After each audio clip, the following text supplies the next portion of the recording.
Hey there, magical people. Happy 2025. It's another year to sparkle and shine, to let it all hang out, have a good time, and make your life as magical as possible. I thought I would share with you the occult gifts that I got this holiday. Well, not all of them are occult, but the gifts that I got from my family and the ways in which I connect with them. Because without connection to things, it is just stuff that you shouldn't have in your house. I thought I would just jump in here because that sounded a little judgy and just say that I have lots of stuff in my house that I don't have enough connection to. And this is just my opinion. I would like to get better at getting rid of the stuff that's all around me, sort of choking out the energetic life and stealing my magic. So yeah, each one of these gifts has a place in my home, and I think they're really magical, and I want to share that connection with you. I'm going to share tangible and intangible gifts. The last couple are intangible and will probably surprise you because not all that glitters is gold, and you will see why I'm saying that at the end of this video. If there's one thing my kids know, it's that I'm practical. So one of the gifts I got was from my youngest daughter, who is a starving college student. So this was perfect. She's a master crocheter, and she gave me this. It is double-sided, meaning have you ever had a crocheted pot holder and it's one-sided and you end up burning your hand? Well, this is two-sided. Perfect, totally practical and washable, and I can hang it. So I love the colors too. I love teal. So this was a great gift. My friend Peck over at Peckish Pagan, the name is on the page right here. You can check out her channel. She's really cool. She's a witch here on YouTube. She sent me this. I'm really psyched about it. It is black walnut ink. She sent this to me a while back, and so I asked for something to go with this so that I could use this black walnut ink in order to create with, and what I got was this. Yeah, I specifically asked for this one right here. Look at this. Oh my gosh, I haven't even taken it out. It is a quill set, an actual quill set that I can use.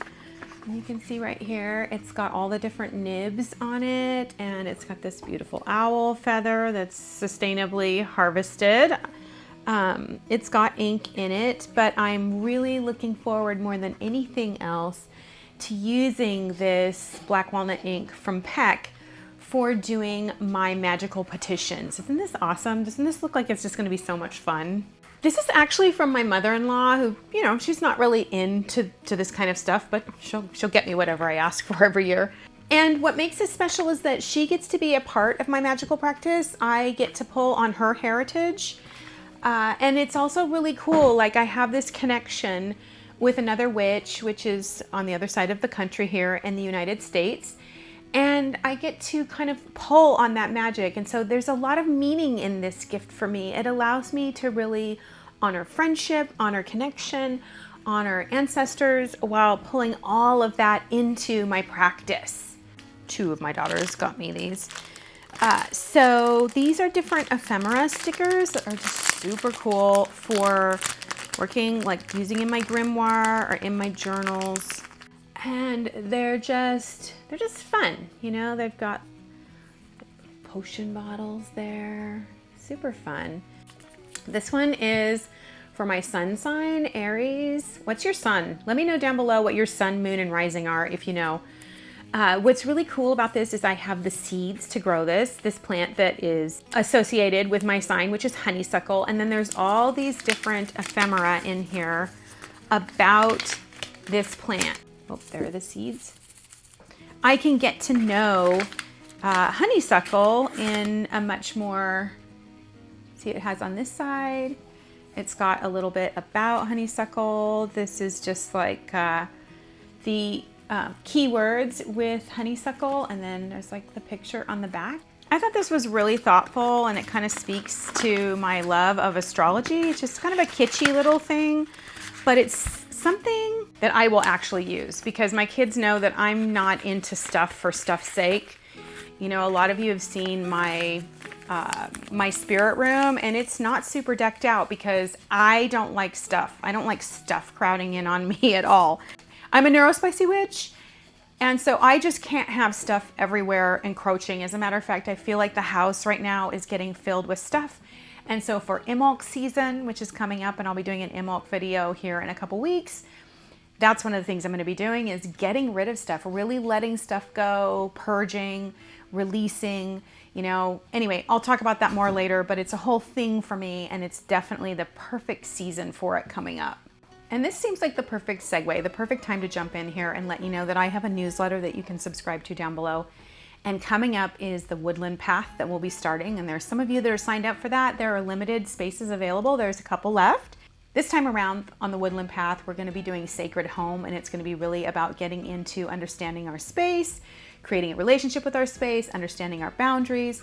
The idea behind these monthly Woodland Paths is they allow you to explore your craft, your practice, your spirituality in your own way and see what kinds of things really work and fit for you. So there's just tons of ideas that we explore over the month, and then we get together for a little bit of us time to get to know each other and really build community. Next up on my list, very practical, are these that were given to me by child number 4. Yeah, child number 4. I have 5. These are for my apothecary. It's like this cute little scoop. And then this right here, which is kind of nice for just grabbing, like if I was grabbing resins or maybe just individual things that I want to be picking up. Maybe I don't want to be touching it with my fingers for some spell that I'm doing. Really, really practical. Love it. It just feels like this nod to my practice. If you're familiar with the 5 love languages, oh, now my dog's gonna play with that toy in here. Come on, I need you to chill out. Please chill out. If you're familiar with the 5 love languages, then you'll know that gifts is one of them. And the thing about a gift that makes it so wonderful is that it is a piece of the giver, of themselves, but also how they see you. Like they are giving a part of themselves saying, I recognize who you are, and I'm doing it in my own twist. Like it usually reflects the values of the person there. So every gift just kind of has a piece of each person in it, the giver and the receiver. That's its own special kind of magic. Being seen and being understood is such a powerful way to be edified in your embodiment, your soul, your spirit, your existence here. My son, our only boy, got me this. I had asked for it. It's Druid Priestess by Emma Restall Orr, and I have read another book of hers. I love her writing style. My son even ordered it used, which I really appreciate. I actually don't even know if you can get this new anymore, but you know, getting it used is important to me because reduce, reuse, recycle. This is Druid Priestess, an intimate journey throughout the pagan year. And so I'm really excited to dive into this. If you know anything about me, you know that I'm a big Wheel of the Year fan. I should go like that. I'm a big Wheel of the Year fan. And so anything that gets me into that and brings me into my Druid practice is going to be right on for me. I'm super excited about this, and I feel like this is really special that he got this for me. If you're not familiar with Emma and you are into Druidry or wondering about it, you should check out her books. She's really a powerful writer. Some little tiny but practical things. This little herbal mineral bath. I like these. These are by Oracacia. This one's sweet orange, yummy, yummy. Perfect for this season to kind of warm things up, kind of feel the warmth and draw the sun into the bath. This right here is really cool. Okay, first of all, it clicks closed like a lot of these don't, but it is a little sewing kit, a little travel sewing kit, which is always nice to have because it seems like whenever I go on a trip, instantly I bust out a seam and I need to fix it. Another little thing was just this simple little quote from Practical Magic, this little sign. I don't know where I'm gonna put it up, but it's super cute. If you're not familiar with it, it's always throw always throw spilled salt over your left shoulder, keep rosemary by your garden gate, plant lavender for luck, and fall in love whenever you can. Super cute. This right here, oh my goodness. All right, if you are someone who runs in the dark or has land, everybody should have a headlamp. This headlamp is the best headlamp I've ever gotten. This thing is amazing. It's USB-C rechargeable #1, and you don't know it, but this is the part that lights up right here. I would light it up for you, but it would super blind you. It's also got a little lamp here So practical. I go out to my chickens at night and make sure that they are locked up, and usually close up their hatch during certain times of the year when predators are high. As a matter of fact, I think we'll be arguing over this one. I entertain here on the farm, and so one of the things I need, does anybody know what these are? Did you know when you first saw it? I had no idea what this was. I was like, what is, I hope this isn't a sculpture because my kid missed it if it is. This is not my style. But no, what this is a trivet tree. Look at this. So you unfold them and you can put them out, and then you have this great tree that they stay on, and you know, it's handmade. It's an Etsy gift. So this was just so perfect for me. Again, it really shows that my kids know me and know that I like practical things that are useful. I have a couple more physical gifts to share with you, and then some non-physical gifts. Winter offers us the time to relax and reflect. And so over this holiday, I had time to really think about things. And so there are some non-tangible gifts that I've received that are really powerful that I want to share with you. This gift is actually coming from who maybe, I don't want to say for sure, but maybe my future son-in-law who spent Christmas here.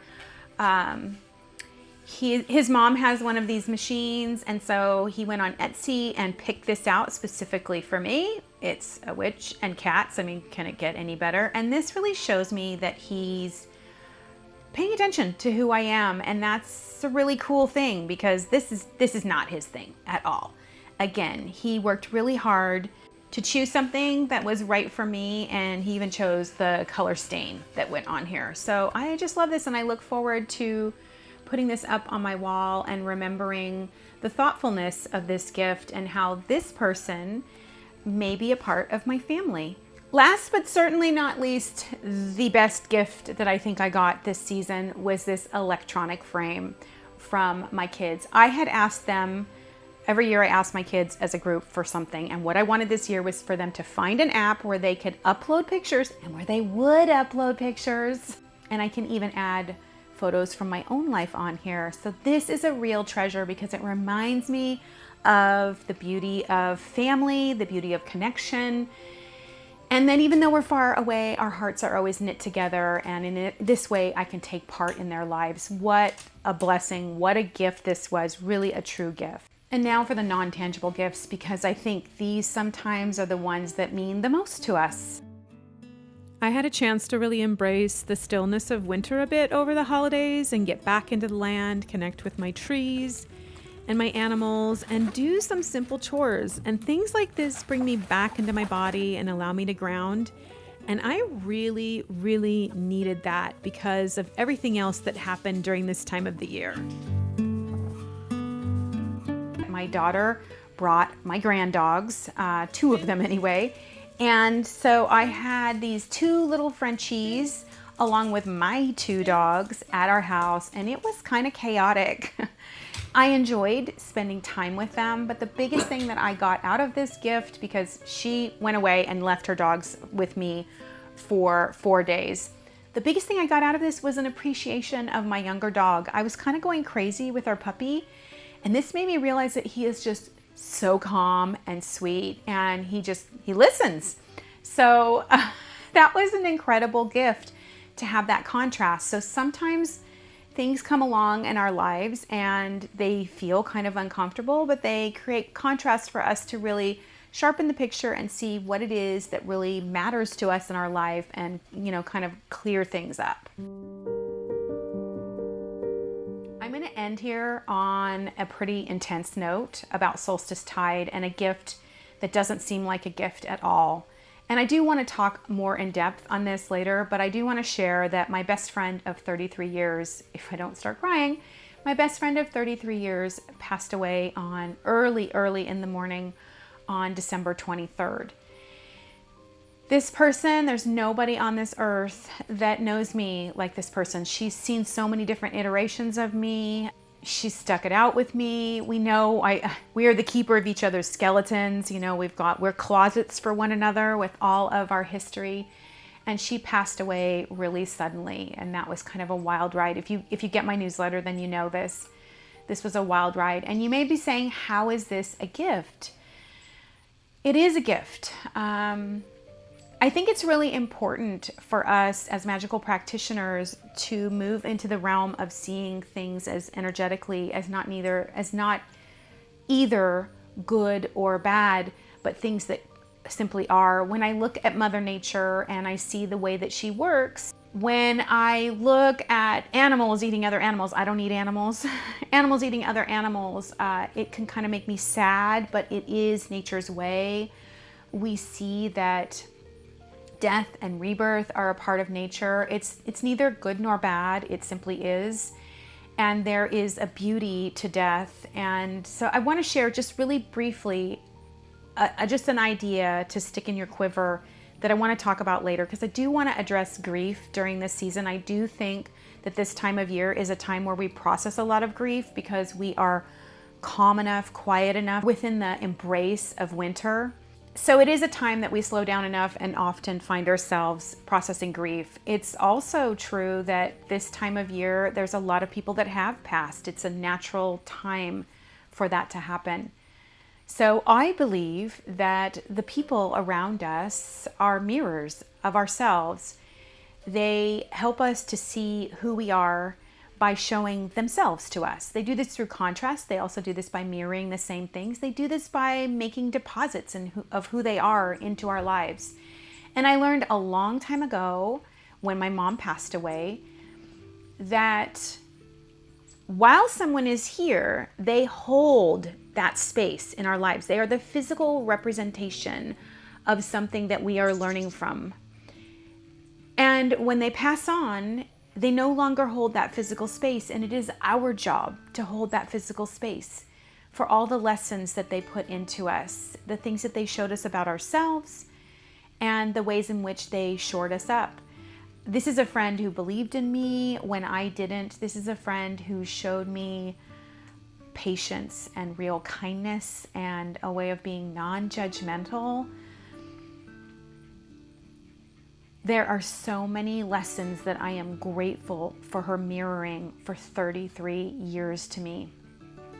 And now it is my job to stand up and be that in my own life for myself. I can no longer rest on my laurels and allow her to be that. It's my turn to embody those lessons.